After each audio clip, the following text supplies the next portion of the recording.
Nah yang terakhir kata Nabi apa? An ilmihi fima amila bih, tentang ilmunya.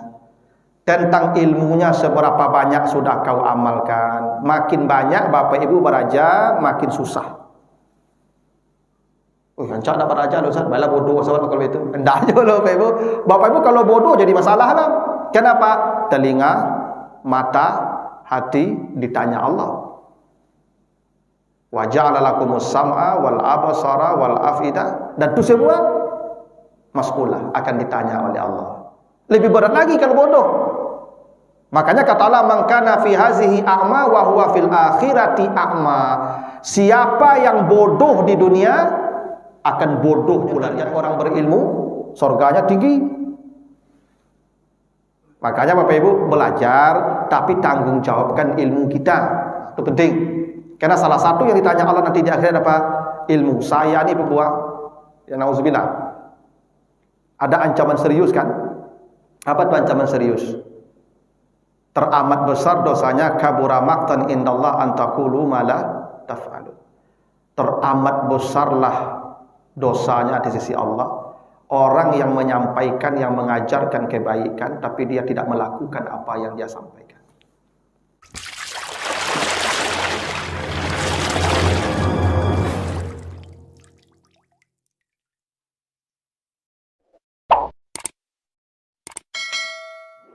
Jadi ketika nyawa kita sudah dicabut, barulah kita mulai perjalanan yang panjang menuju Allah. Kemarin sudah saya jelaskan betapa panjangnya perjalanan itu. Setelah kematian kita akan transit di alam barzah sampai hari kiamat datang. Nanti ada mahsyar, kita berdiri pula selama 50.000 tahun. Lalu nanti ada hisab ribuan tahun, ada mizan ribuan tahun, ada sirat, titian di atas jahanam yang konon katanya ya setiap stasiun di sirat itu 3.000 tahun perjalanan. Jadi kalau 7 stasiun berarti kurang lebih 21.000 pula tahun perjalanannya melewati sirat di atas jahanam. Itulah yang disebut dengan al-masak, perjalanan yang sangat panjang dan jauh. Yang di suratnya, yang di ayat lain disebutkan Allah dengan istilah kadahan ya, innaka kadihun ila rabbika kadahan famulaki. Nah, sekarang kita lanjutkan ayat 31 ya, surat Al-Qiyamah ini ayat 31. A'udzubillahi minasyaitonirrajim. Fala saddaqa wala shalla walakin kazzaba wa tawalla summa zahaba ila ahlihi yatamatta aula laka fa aula summa aula laka fa aula ayahsabul insanu ayyutraka suda. Manusia ini ketika diingatkan Allah, kamu sekarang akan berjalan menuju Tuhan. Sekarang mulai ketika sudah dicabut nyawanya. Sayang kata Allah, dulu kamu tidak percaya janji-janji saya dan tidak mengerjakan salat. Dia kata Allah begitu ya. Kamu dulu tidak percaya janji saya bahwa kamu akan menghadapi mati, akan ada perjalanan jauh dan panjang setelah mati. Kamu seperti tidak percaya. Dan kamu tidak mengerjakan salat. Jadi Bapak Ibu, di ayat ini disebutkan satu ibadah salat. Ya, ketika kita menghadapi kematian, akan menghadapi perjalanan jauh menuju Allah, yang disebut itu salat. Inilah menjadi dasar bahwa salat itu ibadah pokok. Makanya kata Nabi dalam hadis At-Tirmizi, awwalu ma yuhasabu bihil abdu yaumal qiyamati as-salah. Amal pertama yang akan menyelamatkan manusia itu salat. Bila salatnya baik, aflaha wa anjah, maka selamatlah dia, sukseslah dia. Bila salatnya bermasalah, apalagi tidak salat, maka kacaulah dia. Itu kenapa salat yang disebut. Karena salat itu ibadah pokok, maka disebut imaduddin, ya, tiang pokok. Dan kalau salatnya sudah baik, semua ibadahnya pasti baik. Itu kenapa Bapak Ibu kalau bicara tentang, kalau bisa baca Al-Quran tentang penghuni surga, selalu salat nomor 1 itu. Qad aflahal mu'minun, sungguh beruntung orang beriman. Siapa mereka yang beruntung itu? Ada banyak ciri-cirinya, tapi nomor 1, allazina hum fi salatihim khashi'un, mereka yang khusyuk dalam salat mereka. Jadi salat itu memang pokok. Nah, yang kedua, kenapa salat disebutkan begini dalam konteks keyakinan tentang kematian dan perjalanan jauh menuju Allah itu, orang semakin yakin dengan mati, dengan janji-janji setelah mati, maka salatnya makin baik. Jadi mutu salat seseorang ini Pak Ibu berbanding lurus dengan keyakinan dia tentang kematian dan kehidupan setelah mati. Kalau keyakinannya tipis, ibadahnya tipis. Kalau keyakinannya tebal, ibadahnya maksimal. Makanya begini, coba nanti Bapak Ibu baca surat Al-Baqarah ayat 45-46. Wasta'inu bis sabri was salah wa innaha lakabiratun illa 'alal khasiin. Kata Allah, salat itu sangat berat. Berat salat ini, Ibu, berat. Karena tiap hari, kalau puasa sekali setahun, zakat sekali setahun, haji sekali seumur hidup, salat tiap hari 5 kali. Berat. Kata Allah, salat ini ringan hanya bagi orang khusyuk. Allah begitu. Jadi salat ini terasa berat kecuali bagi orang khusyuk akan terasa ringan. Illa 'alal khasiin. Siapa yang khusyuk, yang merasa ringan salat itu? Kata Allah, allazina yazunnuna annahum mulaqu rabbihim wa annahum ilaihi rajiun. Orang yang setiap salat meyakini akan mati setelah salat itu. Jadi Bapak Ibu kalau ingin salatnya khusyuk, Allah ajarkan begitu ya. Habis salam, malaikat langsung mengambil nyawa kita. Kalau Bapak Ibu masih yakin nanti zuhur salat, nanti maghrib salat, apalagi seminggu lagi salat, salatnya tidak akan pernah bermutu. Mutu salat kita ini ditentukan seberapa dekatnya kita dengan kematian dalam perasaan kita. Karena begini Ibu, kalau kita yakin ini amal terakhir, pasti maksimal. Itu sudah hukum alam saja, sunatullah saja begitu. Cobalah Bapak Ibu, kalau Bapak Ibu lagi tahu di dokter, kok nak malaikat maut ngasih dokter ngasih tahu lewat diagnosanya, lewat ilmunya. Misalnya suami ibu hidupnya seminggu lagi. Ini tidak malaikat maut nih Pak. Cuman dalam ilmu medis, ini bapak ini usianya hanya seminggu bertahan. Saya yakin ibu pasti melayani bapak itu maksimal. Kenapa? Dia sudah dekat dengan kematian. Bapak yang sudah tahu dia mati seminggu lagi itu, saya yakin itu sedekah rajin, baca Quran rajin, pasti itu. Kenapa? Dia sudah merasa dekat dengan mati.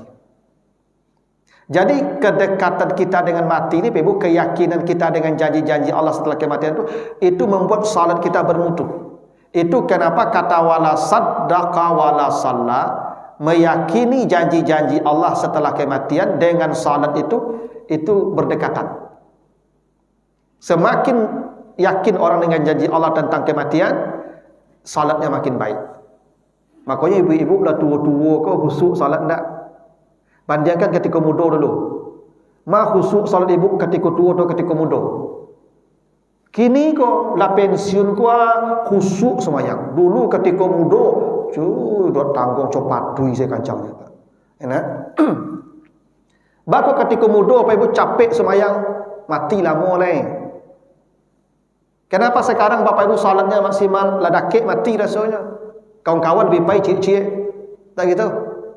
Ini buktinya kalau keyakinan kita dengan kematian itu begitu kuat, ya, maksimal, maka salat pun akan maksimal. Inilah kenapa dihubungkan sedekah dengan salat. Lalu kata Allah, walakin kazzaba wa tawalla, bahkan kalian itu mendustakan janji Allah dan berpaling. Summa zahaba ila ahlihi yatamatta, lalu dia hidup bersama keluarganya menyombongkan diri. Ini ayatnya Pak Ibu turun dalam konteks Abu Jahal. Jadi Abu Jahal ini manusia yang wala saddaqa wala salla kazzaba wa tawalla dan yatamatta. Intinya ini ya, ketika kematian itu Allah mencela, dulu kalian hidup menyombongkan diri, kata Allah.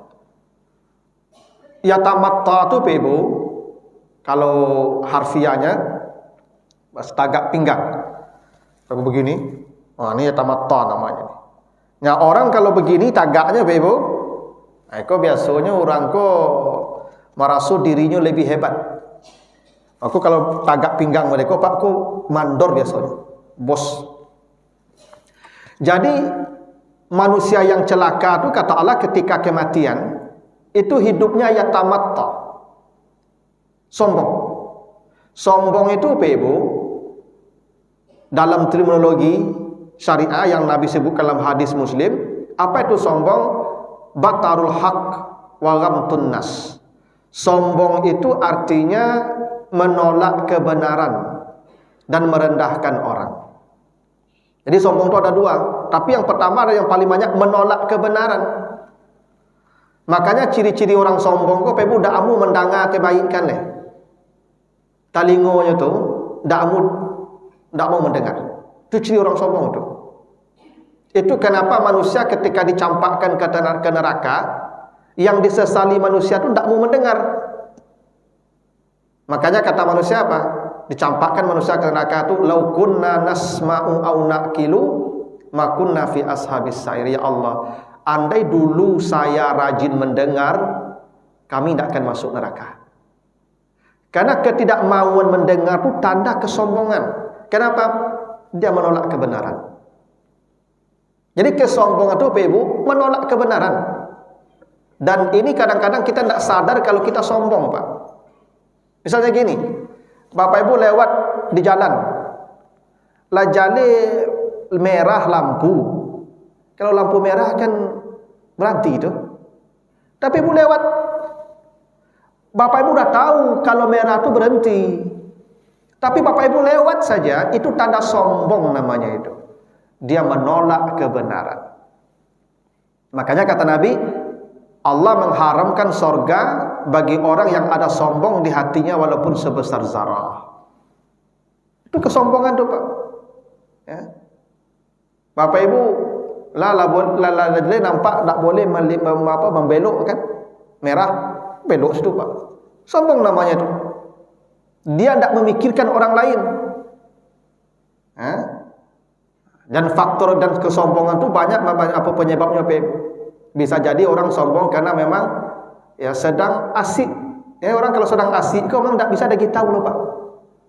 Kalau sedang asik, betapapun argumentasi kita tidak terimanya tuh. Sedang asik. Makanya cobalah Bapak Ibu, mohon maaf nih.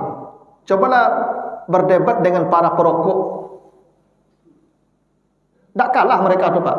Cobalah. Karena mereka sedang asik, padahal mereka tahu bahwa misalnya rokok itu tidak baik. Nurani mereka pasti mengatakan tidak baik. Buktinya Pak, coba kasih anaknya rokok, mau tidak? Tapi kenapa dia tetap? Karena asik tadi. Padahal kan di rokok itu lah dibuat itu, mau rokok dapat menyebabkan serangan jantung. Abeko nyo artikan tuh itu kan mau rokok dapat, ini dibeli katanya. Pasti dia punya jalan untuk menolak. Sombong namanya itu Pak. Kalau sudah dikasih tahu ini benar, ini salah, berhentilah. Karena disitulah kecelakaan saat kematian datang. Ketika sudah ada yang kasih tahu, kita juga tidak mau berubah. Nah, itu kata Allah, celaka kamu. Karena kamu dulu di dunia ya tamatta, menyombongkan diri. Ada juga orang merasa sombong karena merasa dirinya lebih tinggi, lebih hebat. Itu makanya Bapak Ibu, kadang-kadang kalau anak berkata benar, ayah tidak mau terima. Tapi kalau ayah bicara, wajib anak ikuti. Ini banyak terjadi. Kalau anak disuruh ke masjid, lazan orang sembahyang masjid lah. Kata ayahnya begitu tuh. Tapi kece anaknya, ayah anak ke masjid. Dan dia nang kece angsan lah. Nah, gitu. Jadi kesombongan tuh Bapak Ibu tidak menerima kebenaran. Itu makanya Bapak Ibu, selama telinga Bapak Ibu rajin mendengar, itu tanda kesombongan itu jauh dari diri kita. Tapi kalau sudah mulai tidak mau mendengar Pak, kan ada juga Pak, kadang kesombongan itu, misalnya begini, orang alim itu Pak, Masya Allah, dijadikan sombong dengan ilmunya itu. Makanya ada ustadz, jangan dengar ustadz anu, jangan dengar ustadz si anu. Nah, itu sombong tuh Pak. Kenapa tidak boleh dengar ustadz yang lain? Namanya kebenaran milik kita sendiri. Saya Bapak Ibu tidak pernah membatasi jamaah saya, dengar saya saja, tidak. Semua ustadz undang. Yang ambil, yang baik ambil, yang kurang pas tinggalkan. Tapi mengatakan kita yang benar, ustadz ini yang ustadz itu salah, ustadz itu subhan, ustadz itu bid'ah. Jangan-jangan itu bahagian daripada yatamatta, kesombongan. Makanya kata Allah, wala tuzakku anfusakum, jangan merasa dirimu yang paling baik, yang paling benar. Karena Allah yang paling tahu siapa yang mendapat petunjuk di antara kita. Yang penting datang dengarkan pengajiannya. Baik terima, tidak tinggalkan, cari yang lain. Karena sekarang begini tuh Pak, kadang ustaz nih Pak dibagi-bagi jamaah. Ini ustaz sunnah, ini ustaz subhat, ini ustaz bid'ah. Nah, itu ya, jangan-jangan kita sudah masuk perangkap setan. Ketika diri kita merasa kita yang paling benar, itu perangkap setan. Kalau merasa diri kita yang paling baik, itu perangkap setan. Maka setan berkata, iblis berkata begitu, ana khairun minhu, saya lebih baik dari dia. Itu bahasa iblis itu. Bahasa saya lebih baik dari dia, itu bahasa iblis. Yang membuat dia tidak mau sujud mengakui kelebihan Adam. Sekarang masjid-masjid Pak udah mulai banyak masjid ini yang dibagi-bagi. Ini masjid ini masjid Salafi, ini masjid Sunni, ini. Kenapa harus begitu masjid Pak? Nah, jangan-jangan Pak Ibu kita sebagai ustadz, sebagai ya guru, ini bahagian ya tamatta. Kita sudah menyombongkan ini karena merasa diri kita yang paling benar, yang paling baik, yang lain salah. Itu tidak boleh. Kecelakaan saat kematian kata Allah, summa zahaba ila ahlihi yatamatta. Mereka hidup di dunia yang merasa dirinya lebih baik dari orang. Sombong. Tuh. Lalu kata Allah, aula laka fa'aula, summa aula laka fa'aula. Celakalah engkau, celakalah engkau, celakalah engkau, celakalah engkau. 4 kali Pak. Ini kecelakaan yang paling besar dalam kehidupan manusia. Kata aula, aula ini Bapak Ibu bentuk superlatif dari kata well. Well artinya celaka. Kalau yang paling celaka itu bahasa Arabnya aula. Dan well ini Bapak Ibu, well itu bukan kecelakaan ringan. Wailul lil mutaffifin, wailul likulli humazatil lumazah, wailul lil musallin. Nabi ditanya, ya Rasulullah, apa itu wail? Apa itu wail? Apa jawaban Nabi? Wail itu wadi fi jahannam. Wail itu lembah di dalam neraka jahannam. Wail itu lembah di dalam neraka jahannam. Jahannam ini Bapak Ibu, itu api yang sangat dalam. Dia seperti sumur yang dalam. Yang kata Nabi, kalau dijatuhkan batu besar dari atas, lawas salat ila ka'riha ba'da sab'ina kharifa, baru sampai di dasarnya, di lembahnya tadi 70 tahun jatuh. Kalau dijatuhkan batu sebesar onta, sagadang Jawi batu dijatuhkan dari hatinya itu Pak, itu 70 tahun jatuh baru sampai di well-nya tadi, di wadinya, lembahnya. Dan tidak bisa dibayangkan panasnya di bawah itu Pak Ibu ya. Kata Allah, innaha tarmi bisyararin kal kasar. Neraka jahanam itu meledak-ledak. Yang ledakkannya menghasilkan bunga api. Yang satu bunga api yang meledak itu sebesar istana. Dan kata Nabi yang paling dingin dari jahanam itu bunganya itu, yang meledak itu, yang terbang sebesar istana itu. Berapa dingin panasnya itu? Kata Nabi 70 kali lebih panas dari api dunia. Itu bunganya. Bunganya yang paling dingin itu kata Nabi 70 kali lebih panas dari api dunia. Tidak bisa dibayangkan 70 tahun jatuh api ke bawah dalamnya itu, yang di dasarnya, yang di wadinya itu. Itu yang disebut well. Itu saja tidak bisa dibayangkan. Makanya kata Nabi, neraka jahanam pun berlindung setiap hari dari well itu. Karena well itu api ganas. Well itu api kanibal, api yang makan api. Tidak bisa digambarkan tuh Pak. Api yang dalam wadinya itu, lembahnya itu disebut well itu apinya saking ganasnya, makanannya api. Itu tempatnya well. Dan itu dijadikan pula superlatif aula, yang paling celaka dari yang paling celaka. Dan tidak sekali, 4. Aula laka, aula laka, aula laka, aula laka. Masalah Bapak ya, betapa celakanya manusia yang ini ya.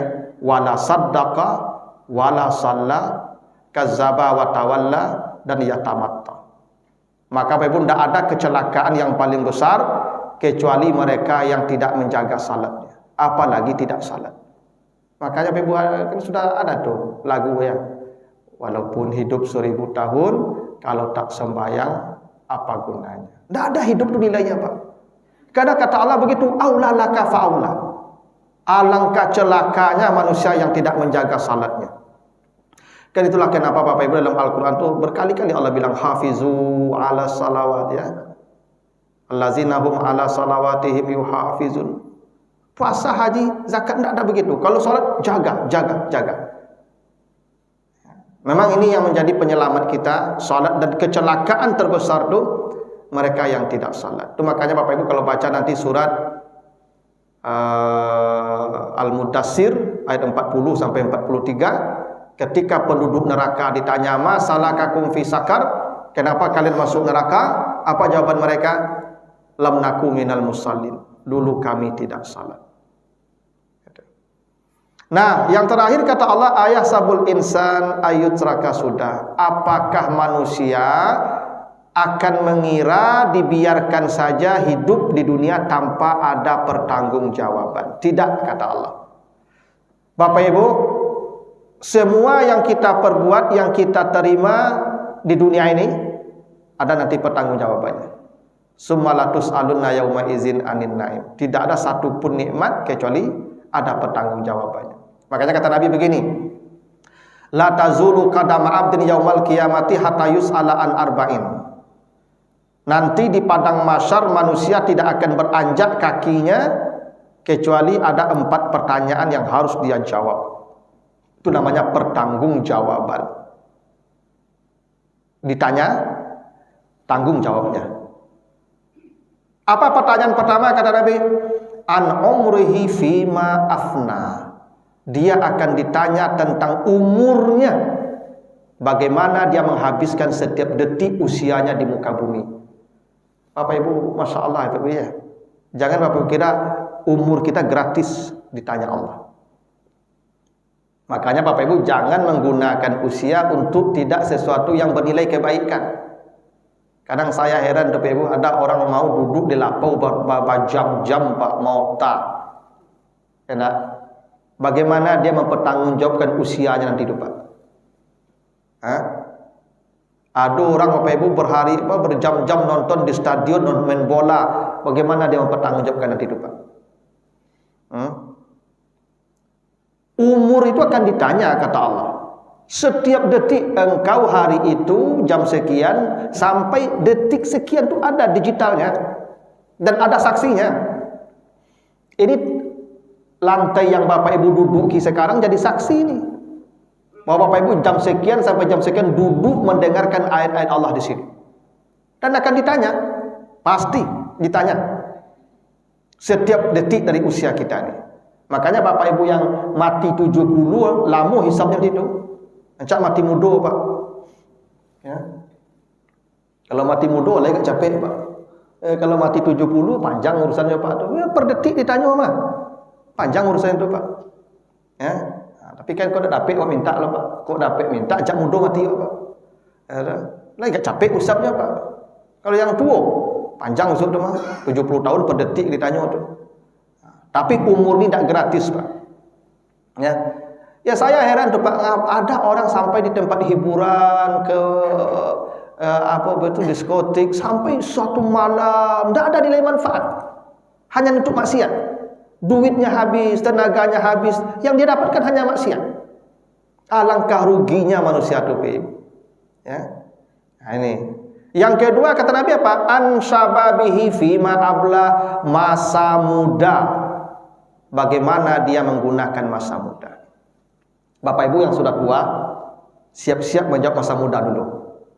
Karena masa muda itu nikmat terbesar. Di masa muda itu tulang pada puncak kuatnya, tenaga di puncak kekuatannya, mata di puncak terangnya, telinga di puncak nyaringnya, semua. Dan itu nikmat terbesar. Makanya Bapak Ibu lah tua ingin beraja nak. Tapi akan dapat leh otak lah suak, aki tak mudah suang leh. 10 diajan sabale lupanya. Dulu ketika muda dah mau beraja seketik Allah lah. Tak banyak orang jodoh Bapak Ibu tu. Lah tua baru lah pensiun, baru rajin beraja. Ini kan dapat leh. Ya otak aku dah mulai lah labinya. Bila disebutnya at-ta'allum fi sigar kanaksi alal hajar, belajar di waktu kecil seperti mengukir di atas batu. At-ta'allum fil kibar kanaksi alal ma, kalau belajar di waktu tua seperti mengukir di atas air. Banyak kita ni Bapak Ibu lah tua makuk sadar baru takana beraja Quran, baru takana beraja agama, tapi banyak lupa panjang saya. Tapi paling tidak lai dapat petakut ditanya besok, "Ba Ibu, ambo lai beraja dulu, cuma ba lai di utak ko dak mau diasuang lai lupa panjang saya amsul surga Ibu lai, mudah-mudahan betul cek malaikat besok." Ya. Tapi masa muda itu akan ditanya, "Ba kon dak di masa muda Ibu beraja?" Dulu Ibu masa mudanya ke mana? Karena memang sunatullahnya kalau orang masa muda ini jarang yang taat. Itu kenapa salah satu manusia yang diamankan Allah di padang mahsyar siapa Pak Ibu? Salah satu manusia yang diamankan di padang mahsyar itu dari 7 manusia itu syabun nasya'a fi ibadatillah, anak muda yang taat beribadah. Jadi kalau ada anak muda taat beribadah, dia tidak akan dihisab. Karena di masa muda itu yang paling menentukan hisab. Anak muda yang taat itu selamat dari hisab. Karena tempat anak muda bukan di masjid. Anak-anak muda kan tak risiko tampaknya lah Pak. Anak muda aku tampaknya di mall, di kafe. Pada buka kafe-kafe itu apa? Kafe-kafe itu ada gak lapuk di kafe itu. Di kafe itu ada rancak-rancak, dan segar-segar, dan bon-bon parfum, ya nak. Ni Mas Haji dengan ceramah, dan bon tarason, ya, bon balsem, ya kan, minyak angin, dan salemu, ya dah. Ya betul lah. Makanya kalau ada orang tua datang ke Mas Haji, malaikat tu dah ada heran lah, jangan biasa aja tu malaikat. Jadi kalau ibu-ibu apa-apa mendengar pengajian kini kau, malaikat tak begitu kagum loh gitu. Cik malaikat ni juga menyapak tu lah sadar aja. Lama aja lah kelamo lah itu malaikat. Tapi kalau nak bujang-bujang Pak duduk mendengar ceramah subuh cik malaikat ikut cik mantap, catat langsung, tak ada hisap. Ya. Jangan cari Pak mawak dan muda-muda Pak. Mantan anak muda saya sadu Pak. Enak. Itu makanya kalau anak muda yang taat, hisapnya lepas. Los hisap. Karena yang ditanya itu sebab masa muda, bila masa mudanya taat, hisapnya selesai. Yang bermasalah di masa mudanya huru hara. Karena kebanyakan manusia lupa menggunakan masa muda untuk kebaikan. Itu makanya anak-anak muda curi cari pergaulannya kan. Kalau jadi anak-anak muda kok tak sedikit anak muda membuang waktu percuma. Tak sedikit, apalagi zaman kini kok Pak. Ya. Nah yang ketiga kata Nabi an malihi fima iktasaba wa ila aina anfaka. Hartamu bagaimana kau mendapatkan dan untuk apa kau menggunakan. Hartaku dulu tanya Pak. Cara dapat, cara pakai. Tak percuma Pak. HP saya ni ditanya nanti ni Pak ni. Dibeli berapa? Cara dapat uangnya dan untuk apanya. Masalah Pak Ibu ya. Jadi Ibu kalau nanti Ibu beli HP dulu. Yo, HP apa tu? Android. Barang 10 juta. Oh, mahal aja. Yo. Doa tu. Untuk WA, untuk Facebook, tanpa di malaikat langsung tu Pak. Cayolah kamu. Cayolah kalau Pak itu jawabnya besoknya WA Facebook nyo tapuk langsung oleh malaikat semua. Nah supaya aman di siku ambo mendengar ceramah, di siku ambo mencari ilmu, di siku ambo baca Quran. Maka install Al-Quran di siku minimal Bapak Ibu bisa menggunakannya untuk kebaikan. Ditanya besok kecek malaikat, lah mantap, selamat pailah. Tapi kalau jawabnya untuk WA Facebooknya Bapak Ibu, untuk Instagram nyo gugu di malaikat langsung lagi dak daripada nyo gugu sudah. Cayolah Bapak Ibu kamu. Kenapa? Percuma nih kata Allah. Apa 10 jutanya untuk itu aja. Ya. Karena harta itu tidak hanya cara dapatnya, yang ditanya cara pakai. Gitu Pak. Ya, fi maktasaba, cara kau dapat iya, kalau haram selesailah. Enggak usah ditanya lagi cara pakai.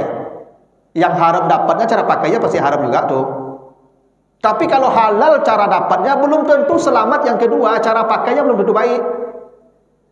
Cara dapatnya halal, belum tentu di cara pakainya selamat. Tuh. Makanya ibu yang banyak baju di rumah itu ditanya besok ibu.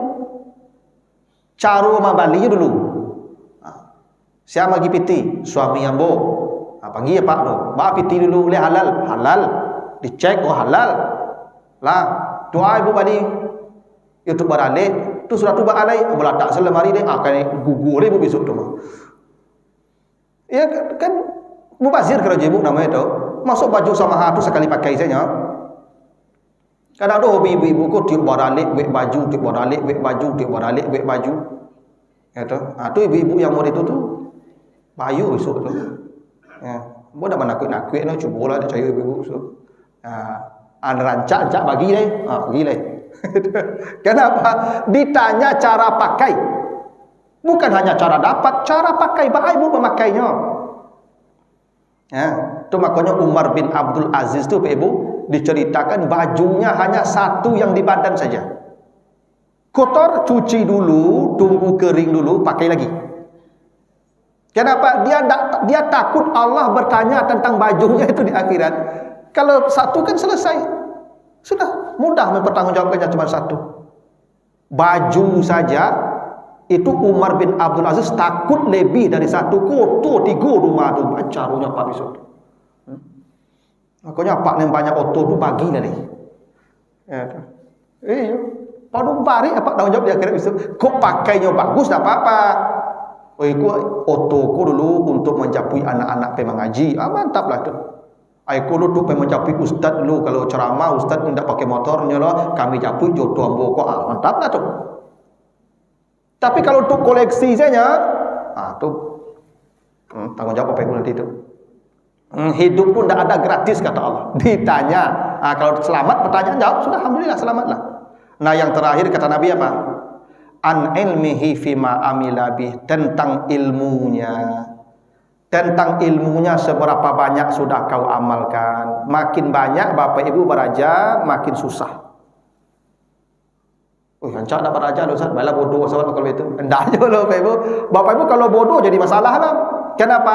Telinga, mata, hati ditanya Allah. Wa ja'ala lakumus sam'a wal absara wal afida, dan itu semua mas'ulah akan ditanya oleh Allah. Lebih berat lagi kalau bodoh. Makanya kata Allah, man kana fi hazihi a'ma wa huwa fil akhirati a'ma.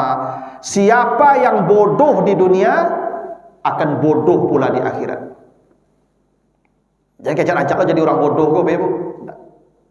Kata Allah begitu. Siapa yang bodoh di dunia, dia kembali bodoh di akhirat. Di dunia kau bodoh, Ibu, payah hidup. Apalagi di akhirat orang tidak peduli orang lain. Selawe itu bodoh di situ, Ibu, tak tantu ci Allah aja lah. Makanya derajat orang berilmu surganya tinggi.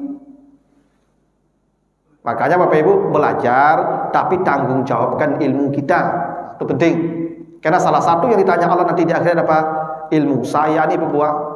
Ya nauzubillah. Ada ancaman serius kan? Apa itu ancaman serius? Teramat besar dosanya, kabura maqtan indallah an taqulu ma la taf'alu.